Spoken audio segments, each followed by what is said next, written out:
ito yung scenario ko. I have around 30 plus people calling me up because I have 30 plus creditors nung time na yun. And I cannot pay most. Right away, I cannot pay right away because I don't have enough income to pay all of these things. Paano, sir? Ang ginawa? Diba? Hanggang isang araw na lang, sabi ko, yung parang uutang ko dito, pambayad dito, iniikot-ikot ko. Tatapal mo Kinakaiting ko kinakaiting. Ang tawag doon, kiting, di ba? Yung utang ka dito para ipasa dito, ganyan-ganyan. Hindi, it took around 5 months kong ginagawa yon.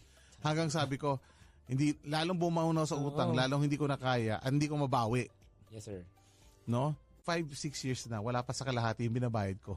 Isipin mo, so ano na yung feeling mo nung time na yun, di ba? Na-imagine ko lang, di ba? Oo, sir. No? And I cannot see the light at the end of the tunnel. So I called up my pastor. I still remember that day. Sabi ko, Pastor Peter, ito yung sitwasyon ko. I'm in so much debt. People are calling me and I want to declare bankruptcy na. Insolvency na. Sabi ko, hindi ko na kaya. Ang advice niya sa akin, sabi niya, Steve, even if it takes you a lifetime to pay off your debt. And I said, sige, Pastor, even if it takes me a lifetime, we will pay off my debt. So, inabot po siya ng more than a decade, sir. Yes, 12 years. I was thankful na number one, I have a very supportive wife that did not left me. Okay po, shout out. Ano?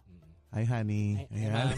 Number two, I have a very good support sa discipleship group ng church namin. That's good. That has encouraged me to move on.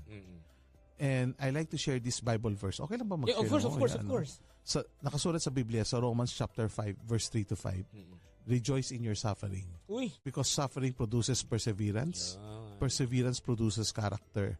And character produces hope. So I was hopeful that one day, God will change whatever situation that I have during that time. And you did, sir. Yeah, do not give up. Negosyo with Joe on Capital 104.3.